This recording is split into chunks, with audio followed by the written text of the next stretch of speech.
Touhou Mystia's Izakaya is a fan game about, well, exactly that. An izakaya being a Japanese drinks and snacks joint, kind of like a pub, saloon, or tavern. Our goal is to manage ingredients, serve customers, and become the best izakaya around. The fate of Gensokyo may depend on it. Our first day on the job comes to us in a dream.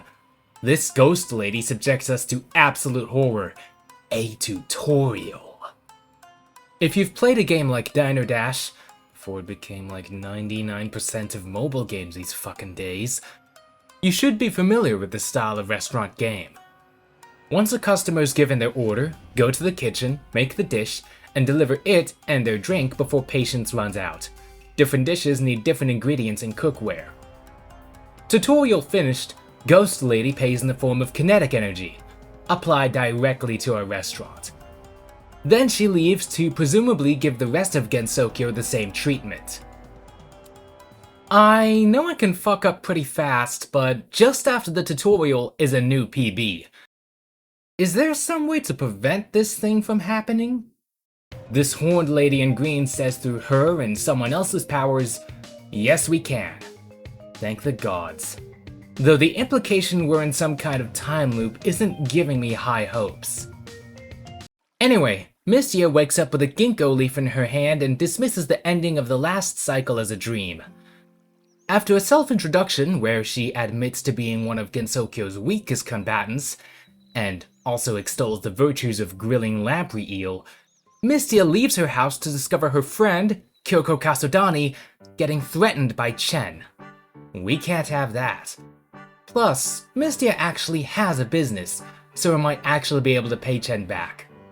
And so, Chen produces a contract Mystia can't actually read, and she signs it. And just like that, we gotta pay back 3,000 yen in 14 days to preserve our kneecaps. No pressure. This introduces us to the next segment of the game, preparing to open our izakaya. Mystia's got some ingredients, but obviously, more is better, and she can collect more all around the game world from these sparkling spots. Different spots are available at different times. For example, in the mornings you can usually get sparrow sake from this southern area here. Pretty much every action takes around half an hour, and Mystia opens her izakaya at 1800. So, we've got to gather ingredients, and then we get taken to the izakaya opening screens. First, we select our izakaya's level, location, and partners, though a lack of options now mean we just have to open. We've only got 3 basic dishes, the sparrow sake we picked up, and green tea. Once here, Mystia informs us of a few more gameplay elements I'll get to when they come up. And then the shift begins. After a few hours of serving green tea and lamprey skewers, we've collected around 276 yen. Enough to pay off the debt if we can make that much each day, but let's be real, we can do much better than that. You'll see. After another day where I make 443 yen this time, Wriggle Nightbug appears. Mystia asks for an order and receives an attitude. I am going to rob and possibly grill. Kyoko diffuses the tension by explaining. Wriggle isn't here for trouble. She's here for omakase. This Japanese word, often translated as I'll leave it up to you, refers to a kind of dining where the chef chooses what to serve, tailoring a dish to a customer's preferences. Instead of ordering a specific item, rare customers like Wriggle give hints as to what they want. This time, she wants something sweet. While we do have honey, we don't have any recipes that are sweet. And this is where the game's tag system comes in. Each dish has several tags indicating cooking style and ingredients used. To satisfy Wriggle and other customers, these tags can be changed further by adding extra ingredients. Note that tags sometimes cancel each other out. Seaweed miso soup isn't so vegetarian after adding meat, for example. And if you try to add meat to grilled lamprey, it's not gonna end well. If the dish's tags match several of a customer's likes and their order, we'll get better tips, increase our bond, or even get a reward spell card. If they don't, or match a customer's dislikes, we could lose our combo, or get a punishment spell card. Normal guests will have their preferences displayed the day after they appear at your izakaya, and adding ingredients that suit those tags will make them tip more. As for rare customers, besides just peeping the wiki, there are two approaches to learning the preferences, depending on how risk-averse you are. You could wait for hints and quests to reveal things over what could be several days. Or you could say fuck it, and use the Nox Country cooking technique of adding every ingredient you can. This can and will result in punishments, but better to learn now than be surprised later. Plus, punishment spell cards are tied to Steam achievements. So thanks for the tutorial, Wriggle. You can stay away from the chef's knife. For now. The next day, the human merchant shows up at the bridge near Mystia's house. Here we can spend yen on ingredients that are difficult or impossible to gather from our surroundings, like eggs, tofu, some meats, and these 3 cocktails. He might be ripping us off, but we literally can't go anywhere else for these things, so we'll have to pay him for now. In the evening, Chen comes by, I assume to conduct quality control or whatever. Yeah, like I'm scared of you. Here's some miso soup with a bunch of nonsense tossed in. Oh, she didn't like that. Oh no! Uh-oh. Oh no! Yeah, the rest of the night goes quiet and quite poorly. I only made 243 yen for a loss of 393. At least we unlocked rice balls. They might seem a bit worse than miso soup since it uses the same ingredients and sells for less, but they've got tags the soup doesn't, plus it uses the cutting board, which could be useful when orders are flooding in that require other cookware. Next morning, Mystia reflects on her poor sales and unlocks the ability to cook dishes before the izakaya opens. This is useful to have food ready for when you open the izakaya, and for doing certain tasks, but we don't really have need of it right now. In the evening, Misty and Kyoko chat about what they would have done if it weren't for this whole debt thing, and the two bring up their love of music and desire to hold a big concert one day. While they can't really pursue that dream right now, Kyoko does get the idea to use music to help the izakaya. With this inspiration, Sparrow Tune is unlocked. Whenever we make something, we have to play a simple rhythm minigame first. Succeeding has a chance to buff Mystia in one of 3 ways. Totetsu Feast makes guests instantly finish eating once served.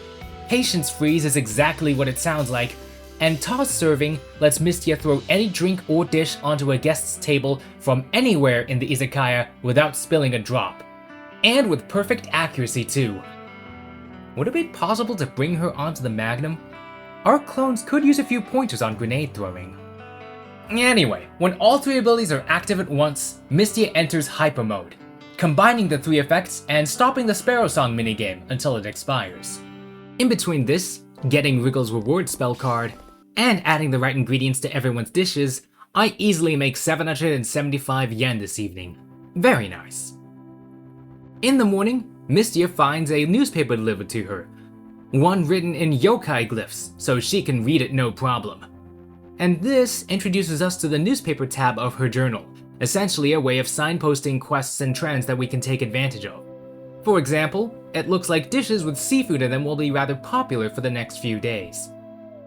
The next evening, Misty and Kyoko get visited by themselves.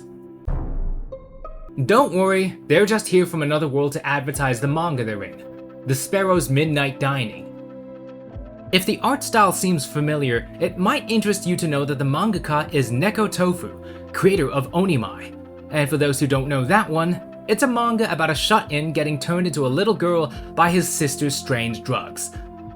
Hijinks ensue. If you can handle a premise like that, I'd say it's a decent read. It also got an anime adaptation in 2023, if that's what you prefer. Anyway, the two leave behind a flyer I just showed you, and the evening starts proper. We make Rumia so happy she beams meat into our storage, and a certain laser deploying witch drops by. We'll be able to meet her properly later since I bought the DLC. We impress her and she tosses in some mushrooms and truffles as well.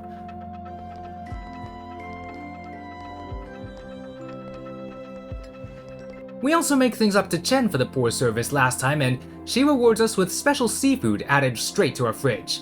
Very nice. and all that advances us enough levels to unlock boiled tofu. Like the rice balls are similar to the miso soup, this is similar to the fresh tofu, only it doesn't need any radishes. The morning of day 7 begins with Kyoko dropping by and suggesting that, rather than just waiting for guests to come to us at night, we go to them during the day. Chatting, invitations, and assistance, whatever it gets to make them drop by the Izakaya more often. The first of these guests we spot is Rumia, standing by the currently closed road to the human village. Mystia compares her to a flying garbage bag, and then Rumia tells her about the time she ate tofu that was mostly black and it tasted delicious. Upon giving her some tofu, she remembers that the secret is fermentation, unlocking the stinky tofu recipe. This requires we purchase tofu and peppers from the merchant, meaning our initial ability to make these will be a bit limited. And on the bridge is Chen. Mystia asks her why she's been coming to the Izakaya, and Chen tries to play it off like she's conducting inspections, but really, she's been comparing our food to her own recipes this entire time, one of which she shares with us, secret dried fish crisps. And finally, northeast of our house is Wriggle Nightbug. The recipe she's got to offer is a runny egg, cooked with dew to make it slightly sweet. Once a character has given Mystia a new recipe, the next step is to serve it to them in the evening. Each one of them seems to like theirs somewhat, which is nice. Now the next step to making our Izakaya better is to continue serving foods they like. This raises their bond level, and at 3 we get a new quest and recipe. Then we help some yokai kid who's scared of the human merchant, and set up lanterns on behalf of an old man who talks more than Mystia would like. Among our payment are various ingredients, cicada sloths, and bizarre rocks. After another evening where I get almost 1,000 yen in revenue, Kyoko asks whether we're on top of the debt. Mystia says she'll be just fine, even thanking Kyoko for the opportunity to grow her business. And thankfully, she's right to be confident. We've got enough in our pocket that if Chen asks for the cash right now, we'd be able to pay just fine. We report to the old man and get the recipe for the roasted mushrooms. We can occasionally get mushrooms when collecting dew, but it's not guaranteed, so I probably won't be adding this to the menu anytime soon. And on the evening of the next day, we get an early visit from Chen. Again, we could pay up right now if she really wanted, but that's not why she's here. She's instead here to offer an Izakaya expansion. This will give our cart a swankier appearance, more spaces for more cookware, and more seats for guests. Great to make sure more folk can have a seat before the night runs out. Yokai powers mean we can also go back to the smaller stall if the pressure of more customers is too much, but I think I've got this. Chen gives us this upgrade for free, but informs us that in future, we'll have to pay. Not for her, but for the construction crew and her kitties. Anyway, then we advance to level 8 and unlock the pork bowl recipe. We can get some of this from the merchant and some traps from around Yokai Trail, so the ingredients should be relatively easy to source. The next morning, I spend nearly 1,000 yen buying most of the merchant stock. Then we give the level 2 Izakaya a try and 1,165 yen in one night. Very nice. The next day, Wriggle wants to show Mystia a use for the cicada sloths we've been picking up. Instead of just adding them to food to make it peculiar, we can fry them directly. Mystia is a little nervous, but she'll give it a try. Then we talk to an idling yokai outside who's seen a suspicious gathering of animal spirits. He doesn't know much, and our own investigation doesn't reveal much more, but we do learn one thing. They've got good taste in drinks. Anyway, then we meet Chen. Mystia is apparently carrying jugs of water right now. Chen asks if it's booze, and Mystia seizes the opportunity to prank her by saying yes, tossing Chen a jug, then waiting for the reveal.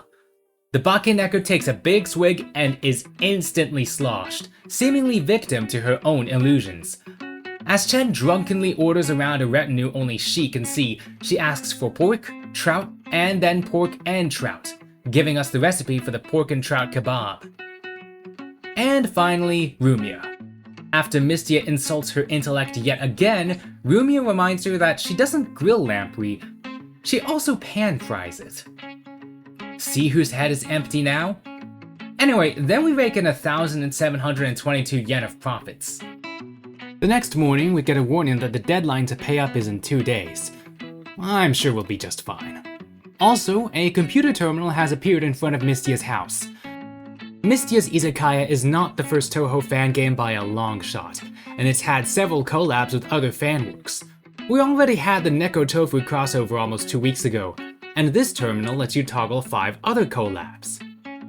Blooming Soul is a roguelike action game similar to Dead Cells, released earlier this year and starring Hatsuno Kokoro as the protagonist. Enabling this collab unlocks her as a rare guest. It also unlocks 4 Masks of Emotion, items that provide small buffs, which become bigger when Kokoro uses her reward spell card. Fairy Knockout is a party game released in 2023 about playing as Touhou's many fairy characters, fighting it out in a manner similar to Super Smash Bros. Enabling this collab unlocks a special outfit for Mystia with a flavor text that isn't translated. Enabling this also causes Chirno's appearance to change, not that we can meet her at the moment. Blooming Chaos 2 is a roguelike action game kind of resembling the bullet hells of the official games, but more taking on a twin-stick format. It was released in 2020. Its collab unlocks 3 special guests who will visit the Izakaya, complete with reward and punishment spell cards. I'll talk about them when they turn up. Special guests don't have a bond mechanic like rare guests, but they can still be a good source of cash if you can satisfy their tastes. Three Fairies Hoppin' Flappin' Great Journey is an RPG starring the 3 Fairies of Light, Sunny Milk, Luna Child, and Star Sapphire. Enabling this collab lets them visit the Izakaya at night, the trio functioning as a single special guest.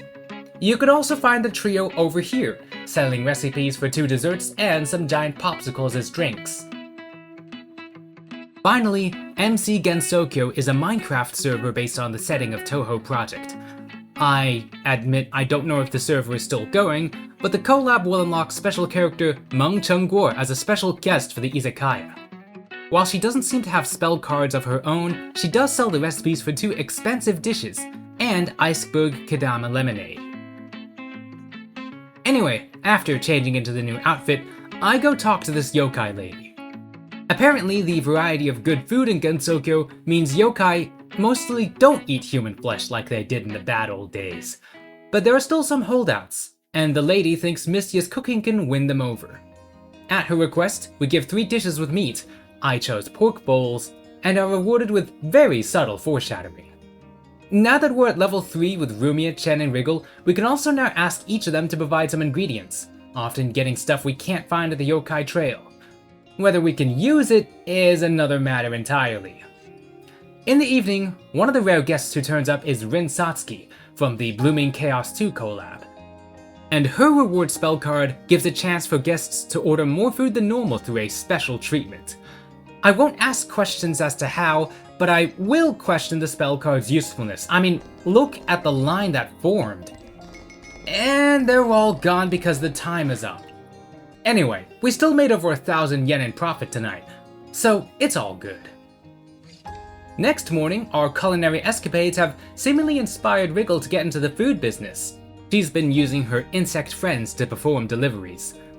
They go over about as well as you might expect, so Mystia whips up some replacement dishes for Wriggle, hopefully without bugs in them. And Chen wants some grilled lamprey for a picnic she's holding for the kitties. I don't know if it's from recording for so long or if the change in appearance was just that drastic, but this evening I seem to get genuinely confused where Mystia was. At least Wriggle showed up early so I could benefit the most from her spell card. Check it. 2,500 yen in profits. That brings us to level 14, unlocking the Tonkotsu Ramen, which takes 3 ingredients and costs a whopping 60 yen. Unlike later noodle dishes, this one doesn't need flour, cause the game's figured we haven't left Yokai Trail just yet. Anyway, by the time day 15 rolls around, we've already got enough dosh to pay our debt 3 times over. But there's no sense slacking off now. Not when there's 2,600 to make tonight. And with that, our friend's debt, which we took on for ourselves, has been paid off. But Mystia is not ready to return to her casual everyday life just yet. Seeing the two hesitate, Chen asks if either of them have a dream. When they bring up the concert they want to hold, Chen has an idea. Through seeing, Mystia has used her dream to help with her business. But what if her business can help with her dream? And so, Chen offers to set up plans to expand the Izakaya. As it grows and grows, so too will Mystia's coffers, until all the equipment and arrangements for a concert will be within her grasp. There's also the problem of, well, that. Again, we'll have to keep going to see what leads up to that particular incident. And now we owe 6,000 yen. And Chen doesn't even give us any cash either, she just says the money will go to renovations and construction. A confusing move, even to Chen herself. Then, Mystia and Kyoko talk about payment for Kyoko's assistance. See, Kyoko's got daily duties at Murin Temple, and helping out the Izakaya every night hasn't exactly made that burden easier. So, Mystia tells Kyoko she can take some alms for work at the Izakaya, and Kyoko promises to hash things out with her boss. In the morning, Mystia asks Wriggle if there's anything special she'd like to eat. The fried cicada slows were a surprise hit among some of the guests after all. And so Wriggle tells Mystia of an ancient flower called the Udumbara, which was once commonplace when insects were at the height of their power. They'd often be used in cakes. But as the insect empire waned, the flowers too became increasingly rare. All Wriggle has to offer are rumors that some might be in a swamp near Yokai Mountain. In the evening, Kyoko returns and says the head priestess wanted a 5% commission fee on the evening's revenue. Mystia accepts, and so, having assistants now costs us money. It's still totally worth it considering how much help she's been. Even though she only carries one drink at a time, she's still fast enough to cover every normal guest who sits at our tables. That's a ton of brainpower I can serve for adding whatever tags will increase their affinity for more tips. These yokai like Mystia's signature lamprey, so adding that always goes down well. Plus, most of the yokai here are spirits of carnivorous animals, so some meat never goes amiss. And as for the rabbits, like Wriggle, they're fond of sweet dishes, which some honey can sort out just fine. If you ever forget the stuff, remember that time pauses when you've got the notebook or cookware menus open. Using this and other knowledge I've accumulated, I make a cool 3,000 tonight.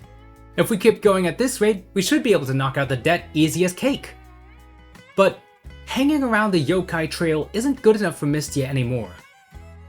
Not after all that talk the previous evening of expanding the business to support her dream. Kyoko has her doubts, but a certain shrine maiden appears to force the issue.